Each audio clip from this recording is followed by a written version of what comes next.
সবসময় কিন্তু গোটাটা ধুয়েই কাটতে হয়। এই দেখুন টাটকা আছে ইলিশ মাছটা, রক্ত বেরোচ্ছে দেখুন।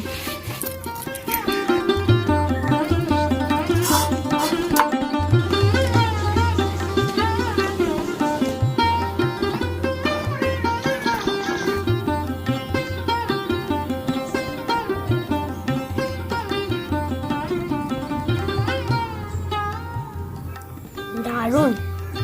নমস্কার বন্ধুরা, ভিলেজ কুকিং উইথ রাখিতে আপনাদের সবাইকে স্বাগত জানাই। বন্ধুরা এই দেখুন, এই যে বর্ষার মরশুমে আজকে আমাদের বাড়িতে প্রথম ইলিশ মাছ এসছে। এর আগে ইলিশ মাছ আনা হয়েছিল, কিন্তু মাছটা এতটা বড় ছিল না। আজকের মাছটা বেশ বড়। আর দেখুন আজকে আমার বাড়িতে আমার মা এসেছে। আপনারা অনেকেই আমার মাকে জানেন, আমি তো আগে বাপের বাড়িতে গিয়ে ভিডিও বানাতাম, আপনারা অনেকেই দেখেছেন। মা কিন্তু ইলিশ ভাপাটা দারুণ বানায়, একবার খেলে না মুখে লেগে থাকবে, এত সুন্দর বানায়। তো বন্ধুরা মাকে বললাম আজকে ইলিশ মাছটা দিয়ে তুমি ভাপা বানাও, এই রেসিপিটা আপনাদের সঙ্গে শেয়ার করবো। আপনারা সম্পূর্ণ ভিডিওটার সঙ্গে থাকুন, আশা করছি আপনাদের খুবই ভালো লাগবে। তো বন্ধুরা প্রথমে মাছটা কেটে নেব। এই দেখুন পিঠটা কত সুন্দর মোটা, মাছটা কিন্তু একদম ফ্রেশ আছে। তো মাছটা প্রথমে আমি কেটে নেব।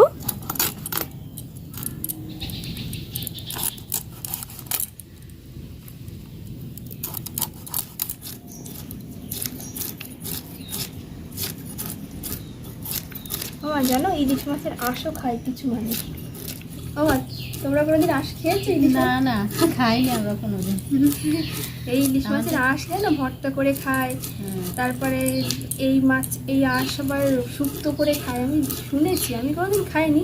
আমার শ্বশুরবাড়িতেও কেউ খায় না, আর আমার বাপের বাড়িতেও কোনোদিন খাইনি, ওই জন্য জানি না। তো আপনাদের জানা থাকলে অবশ্যই কিন্তু কমেন্ট করে জানাবেন যে এই মাছের আঁশটা খাওয়া যায় কিনা। আর আমার শাশুড়ি মা নিচে আছেন বাবার কাছে, বাবার সঙ্গে একজন না থাকলে হয় না, তো একটু পরে হয়তো আসবেন। মাছের আঁশটা খুব ভালো করে পরিষ্কার করে নিয়েছি। এবার গোটা মাছটাই ধুয়ে নেব, তারপরে পিস করব। মাছটা ধুয়ে নেওয়ার আগে কানখোটা কেটে নেব।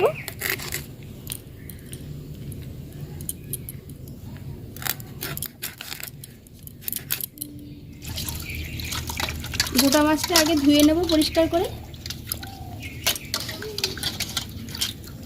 ইলিশ মাছ সবসময় কিন্তু গোটাটা ধুয়েই কাটতে হয়, পিস করতে হয়, তাহলে ইলিশ মাছের স্বাদটা ভালো হয়।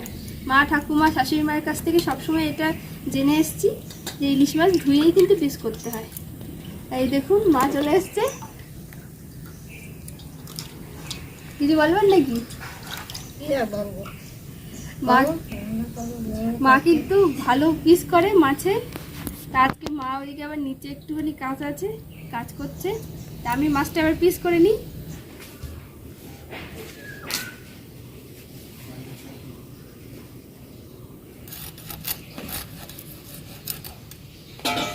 এই দেখুন টাটকা আছে ইলিশ মাছটা, রক্ত বেরোচ্ছে দেখুন।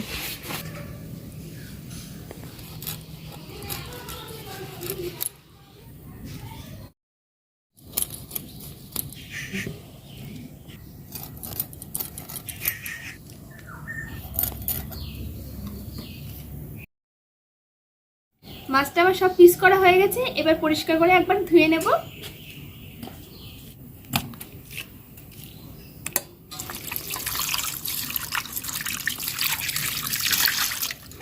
এই দেখুন ইলিশ মাছের তেল কিন্তু এখনই ভাসছে।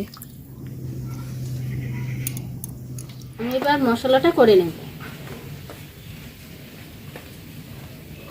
সর্ষে, সঙ্গে দিব পোস্ত,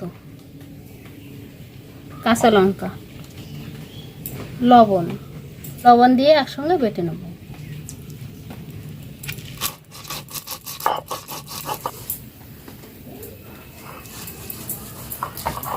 এই তুমি কি মশলা পাচ্ছ?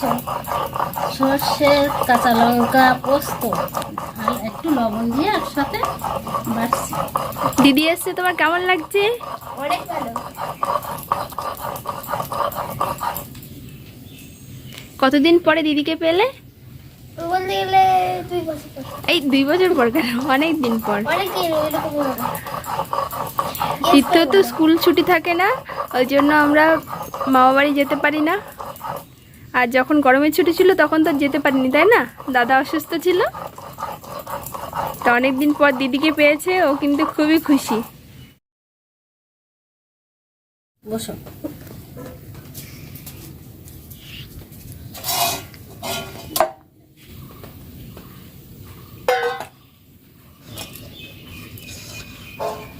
মা এদিকে মশলাটা বেটে নিয়েছে।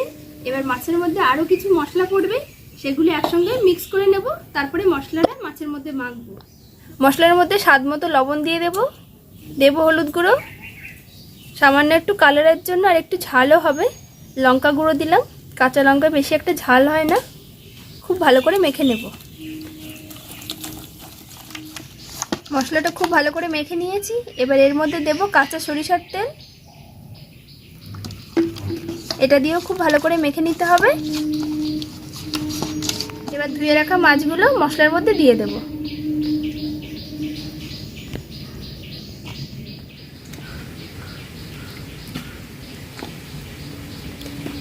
এই রেসিপিটার জন্য মাছের মাথা আর লেজাটা নেব না, মাছের দাগা পিসগুলো দিয়েই এই রেসিপিটা বানাবো।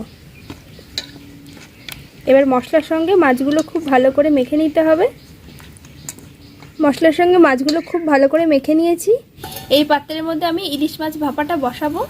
তো এই পাত্রের মধ্যে মাছগুলো আমি এখন নিয়ে নেব।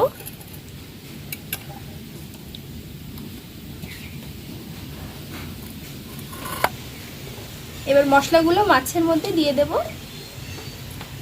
আর মশলার বাটিটা ধুয়ে একটু জলও দিয়ে দেব। মশলার বাটিটা ধুয়ে একটু জল দিয়ে দিলাম, আর ওপর থেকে একটু কাঁচা সরিষার তেল দিয়ে দেব। এবার এটা ঢাকা দিয়ে 10 মিনিট মতো রেখে দেব। তো বন্ধুরা 10 মিনিট পরে ফিরে এসেছি। এদিকে উনানটা জ্বেলে নিয়েছি। এবার কড়াই বসিয়ে দেব। কড়াইতে দিয়ে দেব জল। এবার এই মাছের পাত্রটা জলের উপরে বসিয়ে দেব। দেখুন জলটা কিন্তু বেশি দিলে হবে না, এই মাছের পাত্রটা অর্ধেকটা ডুবে থাকে সেরকম ভাবে দিতে হবে। এটা ঢাকা দিয়ে দেব। ঢাকা দিয়ে আমি 20 থেকে 25 মিনিট মতো জাল করে নেব। তাই তো? হ্যাঁ, 20 থেকে 25 মিনিট মতো জাল করে নেব। তাহলে বন্ধুরা 20 থেকে 25 মিনিট পরে ফিরে আসছি।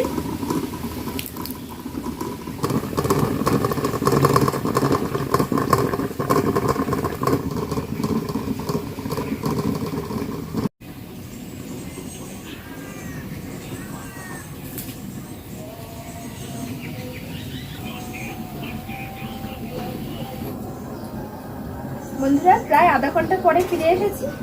এবার ঢাকাটা খুলে নেব। এই দেখুন বন্ধুরা জল কতটা কমে এসছে, আর মাছ থেকে দেখুন তেল ছেড়েছে কত সুন্দর, কালারটাও চেঞ্জ হয়ে গেছে। এবার বাটিটা নামিয়ে নিচ্ছি। গন্ধটা কেমন বেরিয়েছে দিদি? দারুণ অসাধারণ। এই দেখুন বন্ধুরা কত সুন্দর রান্না হয়েছে। মাছগুলো কিন্তু দারুণ রান্না হয়েছে, আর দেখুন কত সুন্দর তেল ছেড়ে দিয়েছে, দারুণ কিন্তু ঘ্রাণ বেরিয়েছে। কেমন সেন্ট লাগছে বাবা? একদম গন্ধেতে মোমো করছে। এবার মাছগুলো এই পাত্রে তুলে নেব।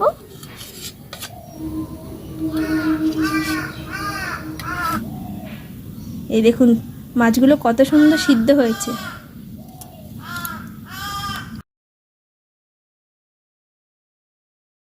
এবার উপর থেকে ঝোলটা দিয়ে দেব।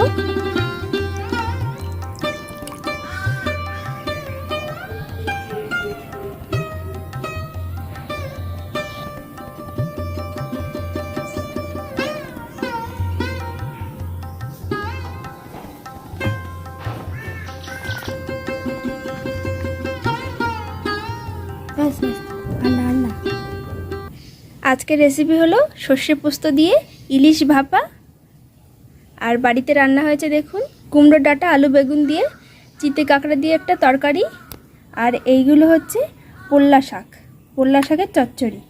এই হচ্ছে আজকের মেনু।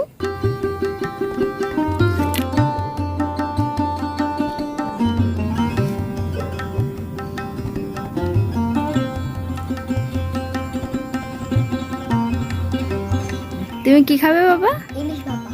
শুধু ইলিশ ভাপা দিয়েই খাবে।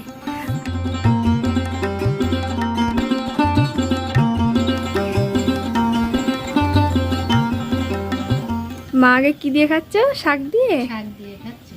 এই পোলতা শাকটা কিন্তু মাই এনেছিল বাড়ি থেকে, আমি খেতে খুবই পছন্দ করি। দারুণ। তুমি ইলিশ মাছ খেতে শুরু করেছো বাবা? ভাঙছ? ছোট ছোট কাটা থাকে কিন্তু দেখিস। কেমন টেস্ট? অসাধারণ। গ্রেভি দেবো নাকি বাবা? আমার শোনা বাবা। দারুণ।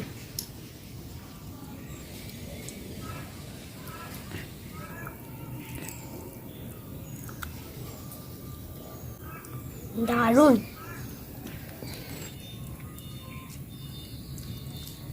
আজকে কলা পাতা ইলিশ মাছ খেতে কেমন লাগছে মা? খুব সুন্দর লাগছে।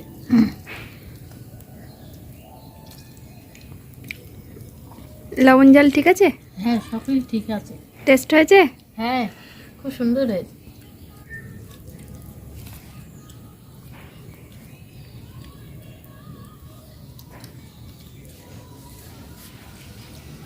মাছটা খুব সুন্দর সিদ্ধ হয়েছে, ভালোও লাগবে। মাছটা স্বাদ আছে মা? হ্যাঁ, খুব টেস্টি।